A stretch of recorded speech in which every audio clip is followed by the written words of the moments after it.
Hi hello ನಮಸ್ತೆ, ನಾನು ರಾಜು ಅಷ್ಟೇ. ನೀವು ನೋಡ್ತಿದ್ದೀರಾ center point Kannada YouTube channel. NDAಯ ಬಿಗ್ ಲೀಡರ್ನ ಮೀಟ್ ಆದಂಥ ಕೈ ಮಂತ್ರಿ ಬೆಂಗಳೂರು ಹೋಟೆಲ್ ಸೀಕ್ರೆಟ್. ಇದು ಬೆಂಗಳೂರು ಹೋಟೆಲಲ್ಲಿ ಸರಿಸುಮಾರು 20 ನಿಮಿಷಗಳಕ್ಕೂ ಹೆಚ್ಚು ಕಾಲ ಈ ಇಬ್ಬರು ನಾಯಕರು ಸೀಕ್ರೆಟ್ ಮೀಟಿಂಗನ್ನು ಮಾಡಿದ್ದಾರೆ. ಮತ್ತೆ ಹಿಸ್ಟ್ರಿ ರಿಪೀಟ್ಸ್, ಏನಿದು ಅಪ್ಡೇಟ್ಸ್, ಇವೆಲ್ಲವನ್ನು ನೋಡೋಣ. ಅದಕ್ಕಿಂತ ಮೊದಲು ಹೇಳಿ ತನಕ ನಮ್ಮ ಚಾನಲ್ನ ಸಬ್ಸ್ಕ್ರೈಬ್ ಮಾಡಿಲ್ಲ ಅಂದರೆ ಈಗಲೇ ಸಬ್ಸ್ಕ್ರೈಬ್ ಮಾಡಿ, ಜೊತೆಗೆ ಕಮೆಂಟ್ಗಳ ಮುಖಾಂತರ ತಮ್ಮ ಅಭಿಪ್ರಾಯವನ್ನು ತಿಳಿಸ್ಬೋದು. ಎಸ್ ವೀಕ್ಷಕರೇ, ರಾಜ್ಯ ಕಾಂಗ್ರೆಸ್ನಲ್ಲಿ ಯಾವ ತರಹದಲ್ಲಿ ಡೆವಲಪ್ಮೆಂಟ್ ಆಗ್ತಿದೆ ಅನ್ನೋದು ಕೂಡ ಇದೀಗ ಎಲ್ಲರಿಗೂ ಕೂಡ ಗೊತ್ತಿದೆ. ಸತೀಶ್ ಜಾರಕಿಹೊಳಿ ಅವರು ಹೈಕಮಾಂಡ್ನ ಅಧ್ಯಕ್ಷರಾದಂಥ ಅಂದರೆ AICC ಅಧ್ಯಕ್ಷರಾದಂಥ ಖರ್ಗೆ ಅವ್ರನ್ನ ಮೀಟ್ ಮಾಡಿದ ನಂತರ ಒಂದು ಸ್ಪಷ್ಟ ಸಂದೇಶದೊಂದಿಗೆ ಪ್ರೆಸ್ ಮೀಟ್ ಮಾಡ್ತಾರೆ. ಅಂದರೆ ಎಲ್ಲವೂ ಕೂಡ ರೆಡಿಯಾಗಿದೆ, ಎಲ್ಲವೂ ಕೂಡ ಕ್ಲಿಯರ್ ಆಗಿದೆ, ಆದರೆ ದಿನಾಂಕ ಮಾತ್ರ ಪ್ರಕಟ ಆಗುತ್ತೆ. ನಾವು ಕೂಡ ರಾಜನ್ನ ಎಲ್ಲರೂ ಕೂಡ ಹೈಕಮಾಂಡ್ನ ಮೀಟ್ ಮಾಡಿ ರಾಜ್ಯದಲ್ಲಿ ಆಗ್ತಿರುವಂಥ ಈ ಗೊಂದಲವನ್ನು ಸರಿಪಡಿಸಬೇಕು. ಗೊಂದಲ ಸರಿಪಡಿಸಲಿಲ್ಲ ಅಂದರೆ ಇದು ತಾರಕಕ್ಕೇರುತ್ತೆ. ಮತ್ತು ಒಂದೊಂದು ಬಣದ MLAಗಳು ರಿಸೈನ್ ಮಾಡಲಿಕ್ಕೆ ಮುಂದಾಗಿದ್ದಾರೆ ಎನ್ನುವಂಥ ಸುದ್ದಿ ಇದೀಗ ಹರಿದಾಡ್ತಿದೆ. ಅದರಲ್ಲೂ ಮುಖ್ಯವಾಗಿ DK ಶಿವಕುಮಾರ್ ಬಣದ 25ಕ್ಕೂ ಹೆಚ್ಚು MLAಗಳು ರಿಸೈನ್ ಮಾಡ್ತಾರೆ ಎನ್ನುವಂಥ ಸುದ್ದಿ ಹರಿದಾಡ್ತಾ ಇದೆ. ಹೀಗಾಗಿ ಏನಾದರೂ ಹೆಚ್ಚು ಕಡಿಮೆ ಆದರೆ ನಮ್ಮ ಸರ್ಕಾರವೇ ಪತನವಾಗಬಹುದು ಎನ್ನುವಂಥ ಕಾರಣಕ್ಕಾಗಿ ನಾನು ಹೈಕಮಾಂಡನ್ನು ಮೀಟ್ ಮಾಡಿ, ಅದರಲ್ಲೂ ಖರ್ಗೆ ಅವ್ರನ್ನ ಮೀಟ್ ಮಾಡಿ ಕೇಳಿದಾಗ ಅವ್ರು ಹೇಳಿದಂಥ ಸ್ಪಷ್ಟ ಸಂದೇಶ ಏನಂದರೆ, ಈಗಾಗಲೇ ಎಲ್ಲವೂ ಕೂಡ ಪ್ರಕಟ ಆಗಿದೆ, ಅಂದರೆ ಡಿಸೈಡೆಡ್ ಆಗಿದೆ, ನಿರ್ಧಾರ ಆಗಿದೆ. ಒಂದು ಸೂಕ್ತವಾದಂಥ ಸಮಯಕ್ಕೆ ದಿನಾಂಕಕ್ಕೆ ಕಾಯ್ತಾ ಇದ್ದಾರೆ. ಹಾಗಾಗಿ ನಮ್ಮ ರಾಜ್ಯದಲ್ಲಿ ಆಗ್ತಾ ಇರುವಂಥ ಈ ಗೊಂದಲ ಸದ್ಯವೇ ಬಗೆಹರಿತೆ ಅನ್ನುವಂಥ ಒಂದು ಮಾತನ್ನು ಹೇಳಿ ಸಿದ್ದರಾಮಯ್ಯನವರು ಮುಖ್ಯಮಂತ್ರಿ ಪಟ್ಟವನ್ನು DK ಶಿವಕುಮಾರ್ ಅವರಿಗೆ ಬಿಟ್ಟುಕೊಡ್ತಾರೆ. ಮತ್ತು ನಾನು KPC ಅಧ್ಯಕ್ಷ ಸ್ಥಾನದ ಅಧ್ಯಕ್ಷನಾಗ್ತೇನೆ ಅನ್ನುವಂಥ ಒಂದು ಸೂಕ್ಷ್ಮವಾದಂಥ ಒಂದು ಸಂದೇಶವನ್ನು ಹೇಳಿದ್ರು. ಅದಾದ ನಂತರ ಸಿದ್ದರಾಮಯ್ಯನವರು ಕೂಡ ನಿನ್ನೆ ಒಂದು ಸ್ಪಷ್ಟ ಸಂದೇಶವನ್ನು ಹೇಳಿದ್ದಾರೆ. ಒಕ್ಕಲಿಗ ನಾಯಕರಾದಂಥ DK ಶಿವಕುಮಾರ್ ಅವರು ಮುಖ್ಯಮಂತ್ರಿ ಆಗಬಹುದು. ಕಾಂಗ್ರೆಸ್ನಲ್ಲಿ ಒಕ್ಕಲಿಗ ನಾಯಕರು ಮಾತ್ರ ಮುಖ್ಯಮಂತ್ರಿ ಆಗ್ತಾರೆ, ಆದರೆ JDSನಲ್ಲಿ ಕುಮಾರಸ್ವಾಮಿ ಕುಟುಂಬ, ದೇವೇಗೌಡರ ಕುಟುಂಬ ಬಿಟ್ಟು ಬೇರೆ ಒಬ್ಬರು ಕೂಡ ನಾಯಕರಾಗಲಿಕ್ಕೆ ಬಿಡಲ್ಲ. ಕುಮಾರಸ್ವಾಮಿ ಅವರ ಕುಟುಂಬ ಅಥವಾ ದೇವೇಗೌಡರ ಕುಟುಂಬ ಎನ್ನುವಂಥ ವಾಗ್ದಾಳಿ ಮಾಡೋದ್ರ ಮುಖಾಂತರ ಎಲ್ಲೋ ಒಂದು ಕಡೆ ನನಗೆ 2 ಬಾರಿ ಮುಖ್ಯಮಂತ್ರಿ ಅವಕಾಶವನ್ನು ಕೊಟ್ಟಂಥ ರಾಹುಲ್ ಗಾಂಧಿ ಮತ್ತು ಸೋನಿಯಾ ಗಾಂಧಿ ಅವರಿಗೆ ಆಭಾರಿಯಾಗಿದ್ದೇನೆ. ಜೊತೆಗೆ DK ಶಿವಕುಮಾರ್ ಅಂತ ಒಕ್ಕಲಿಗ ನಾಯಕರು ಮುಖ್ಯಮಂತ್ರಿ ಆಗುವಂಥ ಅವಕಾಶ ನಮ್ಮ ಕಾಂಗ್ರೆಸ್ ಪಕ್ಷದಲ್ಲಿ ಮಾತ್ರ ಇದೆ ಎಂದು ಹೇಳೋದ್ರ ಮುಖಾಂತರ ಎಲ್ಲೋ ಒಂದು ಕಡೆ ತಾನು ತೆರೆಯ ಹಿಂದೆ ಸರಿಯುವಂಥ ಎಲ್ಲ ಸಾಧ್ಯತೆ ಹೇಳಿದ್ದು. ಜೊತೆಗೆ DK ಶಿವಕುಮಾರ್ ಅವರು ಮುಖ್ಯಮಂತ್ರಿ ಆಗ್ತಾರೆ ಅನ್ನುವಂಥ ಸ್ಪಷ್ಟ ಸಂದೇಶ ಮೊಟ್ಟ ಮೊದಲ ಬಾರಿಗೆ ಸಿದ್ದರಾಮಯ್ಯನವರ ಬಾಯಿಂದ ಬಂದುಬಿಟ್ಟಿದೆ. ಇಲ್ಲೇ ಆಗಿದ್ವಿ ಅಡ್ವಟ್ಟು ನೋಡಿ, ಇಲ್ಲೇ ತನಕ ಒಂದಿತ್ತು ಅಂದರೆ ಅದೆಲ್ಲ ಕೂಡ ಅವರ ಆಪ್ತರೇ ಗೊತ್ತಿತ್ತು. ಅಂದರೆ ಸಿದ್ದರಾಮಯ್ಯನವರು ನಿನ್ನೆ ಆ ವಿಷಯವನ್ನು ಬಹಿರಂಗವಾಗಿ ಹೇಳಿದ್ರು ಕೂಡ, DK ಶಿವಕುಮಾರ್ ಅವರು ಮುಖ್ಯಮಂತ್ರಿ ಆಗ್ತಾರೆ, ಒಕ್ಕಲಿಗ ನಾಯಕ ಎನ್ನುವಂಥ ವಿಷಯ ಬಹಿರಂಗವಾಗಿ ಹೇಳಿದ್ರು ಕೂಡ ಅವರ ಆಪ್ತ ವಲಯದಲ್ಲಿ, ಆಪ್ತ ವಲಯದಲ್ಲಿ ಈ ಸುದ್ದಿ ಹರಿದಾಡ್ತಾನೆ ಇತ್ತು. ಇಲ್ಲ, ಸಿದ್ದರಾಮಯ್ಯನವರು ಬೆಂಡ್ ಆಗಿದ್ದಾರೆ ಅಥವಾ ಹೈಕಮಾಂಡ್ನ ಮಾತ್ರ ಕೇಳಿದ್ದಾರೆ, ಹಾಗಾಗಿ DK ಶಿವಕುಮಾರ್ ಅವರಿಗೆ ಪಟ್ಟವನ್ನು ಬಿಟ್ಟುಕೊಡ್ತಾರೆ ಅನ್ನುವಂಥ ವಿಷಯ ಅವರ ಆಪ್ತರೇ ಗೊತ್ತು. ಅಂದರೆ ಕ್ಯಾಬಿನೆಟ್ ಸಚಿವರಿಗಾಗಿರ್ಬೋದು, ದೊಡ್ಡ ದೊಡ್ಡ ಮಂತ್ರಿಗಳಿಗೆ ಗೊತ್ತಿತ್ತು. ಅದರ ಮುಂದುವರೆದ ಭಾಗವಾಗಿ ಇದೀಗ ಸೀನಿಯರ್ ಲೀಡರ್ ಒಬ್ಬರು, ಅಂದರೆ ಕಾಂಗ್ರೆಸ್ನ ಸೀನಿಯರ್ ಲೀಡರ್ ಒಬ್ಬರು, ಅವರಿಗೆ ಸಿದ್ದರಾಮಯ್ಯನವರು ಮುಖ್ಯಮಂತ್ರಿ ಆದರೂ ಸಹಿಸ್ಕೊಳ್ಳಿಕ್ಕೆ ಆಗ್ತಿಲ್ಲ, DK ಶಿವಕುಮಾರ್ ಮುಖ್ಯಮಂತ್ರಿ ಆದರೂ ಸಹಿಸ್ಕೊಳ್ಳಿಕ್ಕೆ ಆಗ್ತಿಲ್ಲ. ಜೊತೆಗೆ ತಾನು ಕೂಡ ಮುಖ್ಯಮಂತ್ರಿ ಆಗಬೇಕಿತ್ತು, ನಾನು ಕೂಡ ರಾಜ್ಯದ ಅನೇಕ ಬಾರಿ ಗೃಹ ಸಚಿವನಾಗಿದ್ದೇನೆ, ಉಪಮುಖ್ಯಮಂತ್ರಿ ಆಗಿದ್ದೇನೆ, ಆದರೆ ನನಗೆ ದಲಿತ ಕೋಡ್ದಿಂದ ಅಥವಾ ಬೇರೆ ಬೇರೆ ಕೋಡ್ದಿಂದ ನನಗೆ ಮುಖ್ಯಮಂತ್ರಿ ಆಗುವಂಥ ಅವಕಾಶ ಇಲ್ಲ. ಒಂದು ಕಾಲದಲ್ಲಿ KPC ಅಧ್ಯಕ್ಷರಾಗಿ ಸರ್ಕಾರವನ್ನು ರಚನೆ ಮಾಡುವಲ್ಲಿ ಮಹತ್ತರ ಪಾತ್ರವನ್ನು ವಹಿಸಿದ್ರು ಕೂಡ ನನ್ನ ಸ್ವಕ್ಷೇತ್ರದಲ್ಲಿ ಸೋತು ಅಥವಾ ಸೋಲಿಸಿ ನನ್ನನ್ನು ಈ ಮುಖ್ಯಮಂತ್ರಿ ಪಟ್ಟದಿಂದ ದೂರ ಇಟ್ಟರು. ಅವೆಲ್ಲವೂ ಕೂಡ ಕೊರಗಿತ್ತು. ಆದರೆ ಸಿದ್ದರಾಮಯ್ಯರೊಂದು ಕೂಡ ಓಕೆ, ಮುಖ್ಯಮಂತ್ರಿಯಾಗಿ ಮುಂದುವರೆದ ಪರವಾಗಿಲ್ಲ, ಅವರು ನನಗಿಂತ ಸೀನಿಯರ್ ಲೀಡರ್, ಆದರೆ ನನಗಿಂತ ಜೂನಿಯರ್ ಆದಂಥ ಒಬ್ಬ ವ್ಯಕ್ತಿ ಮುಖ್ಯಮಂತ್ರಿ ಆದರೆ ಅದನ್ನು ಹೇಗೆ ಸಹಿಸಿಕೊಳ್ಬೇಕು ಎನ್ನುವಂಥ ಕಾರಣಕ್ಕಾಗಿ ಇದೀಗ ಆ ವ್ಯಕ್ತಿ ಕೈ ಮಂತ್ರಿ NDAಯ ಒಬ್ಬ ಪ್ರಭಾವಿ ಲೀಡರ್ನನ್ನು ಮೀಟ್ ಆಗಿದ್ದಾರೆ. ಬೆಂಗಳೂರಿನ ಹೋಟೆಲಲ್ಲಿ 20 ನಿಮಿಷಗಳ ಕಾಲ ಮೀಟ್ ಆಗಿದ್ದಾರೆ. ಅವರೇ ಡಾಕ್ಟರ್ ಜಿ ಪರಮೇಶ್ವರ್ ಅವರು ಕುಮಾರಸ್ವಾಮಿ ಅಂದರೆ ಕೇಂದ್ರ NDA ಸರ್ಕಾರದ ಭಾಗವಾಗಿರುವಂಥ ಕುಮಾರಸ್ವಾಮಿ ಅವ್ರನ್ನ ಬೆಂಗಳೂರು ಹೋಟೆಲ್ ಒಂದರಲ್ಲಿ ಸರಿಸುಮಾರು 20 ನಿಮಿಷಗಳ ಕಾಲ ಮೀಟ್ ಆಗಿದ್ದಾರೆ. ಅಲ್ಲಿ ತುಂಬ ವಿಷಯಗಳು ಬರುತ್ತೆ. ಅಂದರೆ ನಿಮಗೆ ಸೀಕ್ರೆಟ್ ಮೀಟಿಂಗ್ ಅಂದ ಕೂಡಲೇ ಕ್ಷೇತ್ರದ ಕೆಲಸ ಇತ್ತಂದರೆ, ಅಥವಾ ತುಮಕೂರಿನ ಕೊರಟಗೆರೆ ಸ್ವಲ್ಪ ಕೆಲಸ ಇತ್ತು, ಅದು ಇಂಡಸ್ಟ್ರಿ ಡೆವಲಪ್ಮೆಂಟ್ ಮಾಡಬೇಕು ಅನ್ನುವಂಥ ಏನಾದರೂ ಒಂದು ಕೆಲಸ ಇತ್ತಂದರೆ ಅದು ಆಫೀಸರ್ಗಳ ಜೊತೆ ಅಥವಾ ಅಧಿಕಾರಿಗಳ ಜೊತೆ 1 to 1 4 ಜನ ಆಫೀಸರ್ ಇರ್ತಾರೆ. ಆದರೆ ಈ ಮೀಟಿಂಗ್ನಲ್ಲಿ ಬರೋಬ್ಬರಿ 2 ವ್ಯಕ್ತಿಗಳು, ಒಂದು ಕುಮಾರಸ್ವಾಮಿ, ಒಂದು ಡಾಕ್ಟರ್ ಜಿ ಪರಮೇಶ್ವರ್ ಅಂದ್ಕೊಳ್ಳಿ, ಅದು ಕರ್ನಾಟಕ ಸರ್ಕಾರದ ಒಬ್ಬ ಗೃಹ ಸಚಿವ, ಪ್ರಭಾವಿ ಸಚಿವ, ಜೊತೆಗೆ ಕೇಂದ್ರ ಸಚಿವರಾದಂಥ ಕುಮಾರಸ್ವಾಮಿ ಅವರು ಮೋದಿ ಮತ್ತು ಅಮಿತ್ ಶಾ ಅವರಿಗೆ ತುಂಬ ಆಪ್ತರು.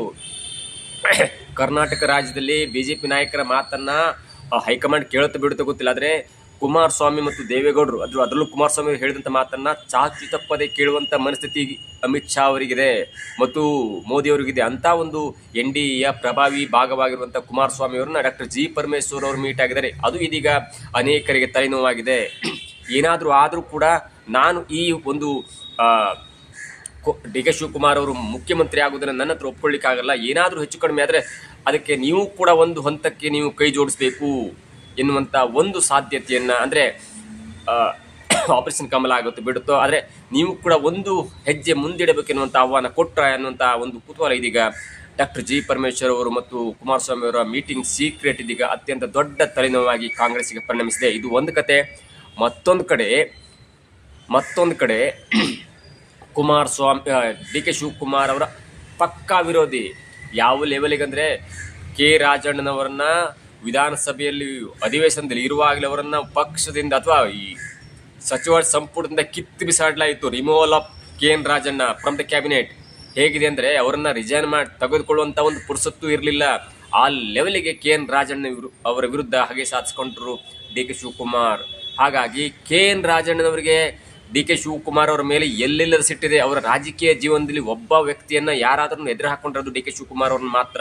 ಹಾಗಾಗಿ ತನ್ನ ಹಗೆತನ, ತನ್ನ ವೈರುಧ್ಯ, ತನ್ನ ಒಂದು ದ್ವೇಷ ಈಗಲೂ KN ರಾಜಣ್ಣನವರಿಗಿದೆ. ಹೇಗಾದರೂ ಮಾಡಿ ಡಿ ಕೆ ಶಿವಕುಮಾರ್ ಅವ್ರನ್ನ ಮುಖ್ಯಮಂತ್ರಿ ಪಟ್ಟದಿಂದ ದೂರ ಇಡಬೇಕು. 35 ಜನ ಅವರು ಫಾರಿನ್ ಟ್ರಿಪ್ಪಿಗೆ ಹೋಗ್ಬೇಕಿತ್ತಲ್ಲ, ಅದು 10ಕ್ಕೆ ಬಂತು. ಆ 10 ಜನರನ್ನ ಕಳಿಸಿದವರು ಕೂಡ ಡಿ ಕೆ ಶಿವಕುಮಾರ್ ಹೇಳಿದಂತೆ ಅದು ಫಾರಿನ್ನಿಗೆ ಹೋದಲ್ಲ, ವಿದೇಶಿ ಪ್ರವಾಸಕ್ಕೆ ಹೋದಲ್ಲ, ಅದು ವಿದೇಶಿ ಪ್ರವಾಸಕ್ಕೆ ಕಳಿಸಿಕೊಟ್ಟದ್ದು ಯಾರಾದರೂ ಸ್ಪಾನ್ಸರ್ಡ್ ಮಾಡಿರ್ಬೋದು ಎನ್ನುವಂಥ ಮಾತು ಹೇಳಿದ್ರಲ್ಲ, ಅದಕ್ಕೆ ಮೂಲವಾದ ಕಾರಣ ಡಿ ಕೆ ಶಿವಕುಮಾರ್ ಅವರು ವಿರೋಧಿ ಅಂತ KN ರಾಜಣ್ಣನವರು ಎನ್ನುವಂಥ ಮಾತು ಇದೀಗ ರಾಜಕೀಯ ವಲಯದಲ್ಲಿ ಕೇಳಿ ಬರ್ತಿದೆ. ಅವರು ಕೂಡ ವಿ ಸೋಮಣ್ಣನವ್ರನ್ನ ಮೀಟ್ ಮಾಡಿದ್ದಾರೆ. ಆದರೆ ಅವ್ರು ಹೇಳೋದು ಬೇರೆ ಇಲ್ಲ, ನಮ್ಮ ಕ್ಷೇತ್ರದ ಕೆಲಸ ಇತ್ತು ಹೀಗಾಗಿ ಎನ್ನುವಂಥ ಮಾತು ಹೇಳ್ತಾರೆ. ಮತ್ತೊಂದು ಕಡೆ KN ರಾಜಣ್ಣನವರ ಮಗನಾದಂಥ KN ರಾಜೇಂದ್ರ ಅವರು ಅಮಿತ್ ಶಾ ಅವ್ರ ಜೊತೆ ಸಹಕಾರಿ ವಲಯದಲ್ಲಿ ಮೀಟಿಂಗ್ಲಿ ಮೀಟ್ ಆಗಿ ಅಮಿತ್ ಶಾ ಅವ್ರ ಜೊತೆ 1-to-1 ಮೀಟಿಂಗ್ ಮಾಡಿದ್ದಾರೆ ಮತ್ತು ಅಮಿತ್ ಶಾ ಅವರು ಹೇಳಿ ಕಳಿಸಿದ್ದಾರೆ ರಾಜೇಂದ್ರ ಅವರಿಗೆ ಒಳ್ಳೇದೇ ಆಗುತ್ತೆ, ಸ್ವಲ್ಪ ದಿನ ಕಾಯ್ತಾ ಇರಿ. ಇದು ಅತ್ಯಂತ ದೊಡ್ಡ ಡೆವಲಪ್ಮೆಂಟ್ ಆಗುತ್ತೆ. ಯಾಕಂದ್ರೆ ಎಲ್ಲ ಡಿ ಕೆ ಶಿವಕುಮಾರ್ ಅವರ ವಿರೋಧಿಗಳು ಕೂಡ ಇದೀಗ ಒಂದು ಕಡೆ ಕೂತ್ಕೊಂಡು ಒಂದು ದೊಡ್ಡ ಪ್ಲಾನ್ ಅನ್ನು ಹಾಕೊಂಡಿದ್ದಾರೆ. ಅದು ಸರ್ಕಾರವನ್ನು ಬೀಳಿಸುವಂತಕ್ಕೆ ಹೋಗುತ್ತಾ ಅಥವಾ ಪರೋಕ್ಷವಾಗಿ ಬಿಜೆಪಿಗೆ ಲಾಭ ಆಗುತ್ತೆ, ಎಲ್ಲವೂ ಕೂಡ ಕಾದು ನೋಡಬೇಕು.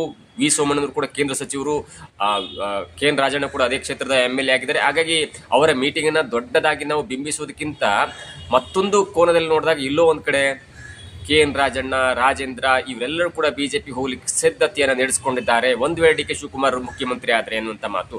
ಮತ್ತೊಂದು ಕಡೆ ಕುಮಾರಸ್ವಾಮಿ ಅವರನ್ನ ಯತ್ನಾಳ್ ಮೀಟ್ ಮಾಡಿದ್ದಾರೆ. ಇದು ಇದೀಗ ದೊಡ್ಡ ಚರ್ಚೆ ಆಗ್ತಾ ಇರುವಂಥ ವಿಷಯ. ಕುಮಾರಸ್ವಾಮಿ ಅವರು JDS ಯತ್ನಾಳ್ ಅವರನ್ನ ಮೀಟ್ ಮಾಡಿದರೆ ಅದು 1-to-1 ಮೀಟಿಂಗ್ ಜೊತೆ ನಿಖಿಲ್ ಕುಮಾರಸ್ವಾಮಿ ಕೂಡ ಇದ್ರು ಒಂದು ಮದುವೆ ಫಂಕ್ಷನ್ ಅಲ್ಲಿ ಒಂದು ಸೈಡ್ ಹೋಗಿ ಮಾತನಾಡುವಂಥ ಪರಿಸ್ಥಿತಿ. ನೀವು ಯತ್ನಾಳ್ ಅವರನ್ನು ನೋಡಿದಾಗ 2010ರಿಂದ 2013 ತನಕ ಮತ್ತೆ ಅವರು JDS ನಲ್ಲಿ ಇದ್ದಂಥವ್ರು, ಅದಾದ ನಂತರ ರಾಜ್ಯಾಧ್ಯಕ್ಷ ಸ್ಥಾನ ಕೊಡಲಿಲ್ಲ ಅನ್ನುವಂಥ ಕಾರಣಕ್ಕೆ ಮತ್ತೆ ಮರಳಿ ಬಿಜೆಪಿ ಹೋದಂಥವ್ರು ಇದೀಗ ಮತ್ತೆ ವಾಪಸ್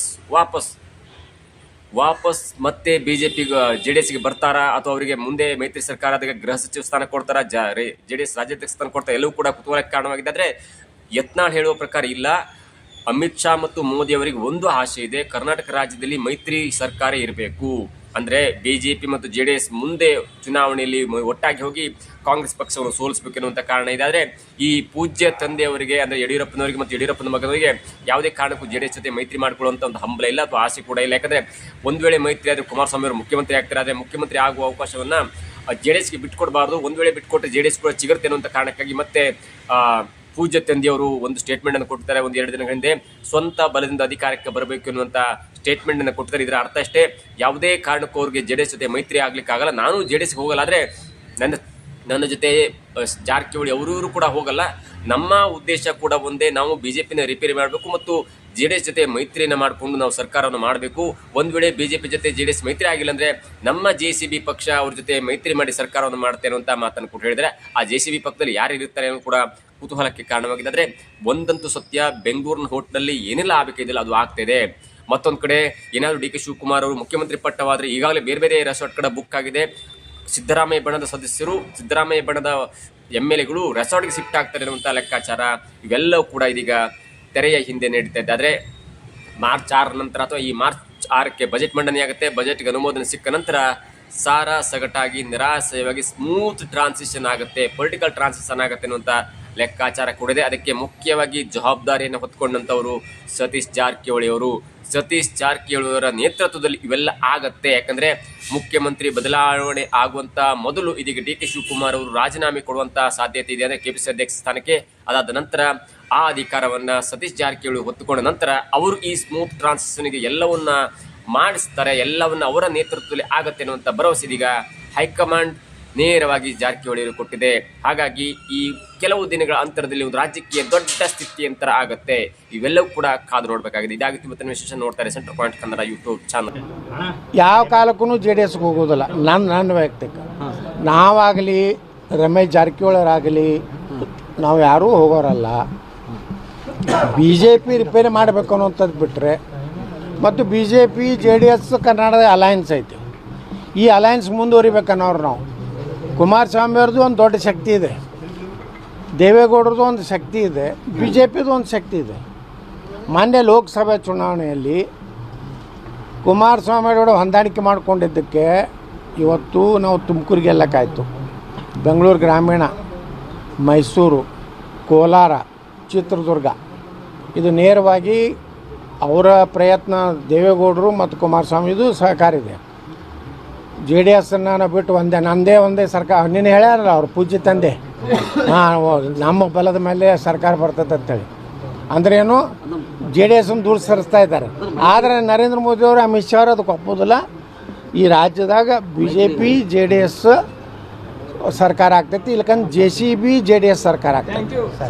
ನೋಡ್ರಿ, ನಾ ಭಾಳ ಕ್ಲಿಯರ್ ಹೇಳ್ತೀನಿ, ನಾವು JDSಗೆ ಹೋಗೋ ಪ್ರಶ್ನೆ ಇಲ್ಲ. ಆದರೆ ಕುಮಾರಸ್ವಾಮಿಯವರು BJP ಕೂಡಿ ಹೊಂದಾಣಿಕೆ ಮಾಡಿಕೊಂಡೇ ಸರ್ಕಾರ ಮಾಡ್ಬೇಕಂತ ಐತಿ. ನಾವು ಯಾವ ಕಾಲಕ್ಕೂ JDSಗೆ ಹೋಗೋದಿಲ್ಲ. ನನ್ನ ವೈಯಕ್ತಿಕ ನಾವಾಗಲಿ ರಮೇಶ್ ಜಾರಕಿಹೊಳಿಯವರಾಗಲಿ ನಾವು ಯಾರೂ ಹೋಗೋರಲ್ಲ.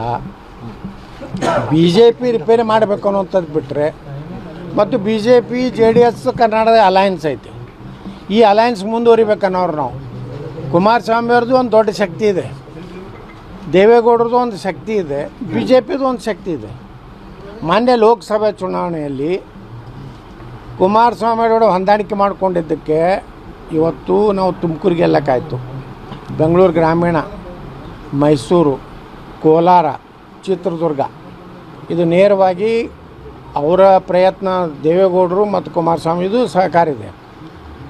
JDSನ್ನು ಬಿಟ್ಟು ಒಂದೇ ಸರ್ಕಾರ ನೀನು ಹೇಳ್ಯಾರಲ್ಲ ಅವ್ರು ಪೂಜ್ಯ ತಂದೆ, ನಮ್ಮ ಬಲದ ಮೇಲೆ ಸರ್ಕಾರ ಬರ್ತದೆ ಅಂತೇಳಿ. ಅಂದ್ರೇನು JDSನ್ನು ದೂರ ಸರಿಸ್ತಾ ಇದ್ದಾರೆ. ಆದರೆ ನರೇಂದ್ರ ಮೋದಿ ಅವರು, ಅಮಿತ್ ಶಾ ಅವರು ಅದಕ್ಕೆ ಒಪ್ಪೋದಿಲ್ಲ. ಈ ರಾಜ್ಯದಾಗ BJP JDS ಸರ್ಕಾರ ಆಗ್ತೈತಿ, ಇಲ್ಲಕಂದ್ರೆ JCB JDS ಸರ್ಕಾರ ಆಗ್ತೈತಿ. ನಮ್ಮ ಲೋಕಸಭಾ ಸದಸ್ಯರು ವಿ ಸೋಮಣ್ಣವರು ಅವ್ರ ಕಡೆಯಿಂದ ಕ್ಷೇತ್ರದ ಅಭಿವೃದ್ಧಿ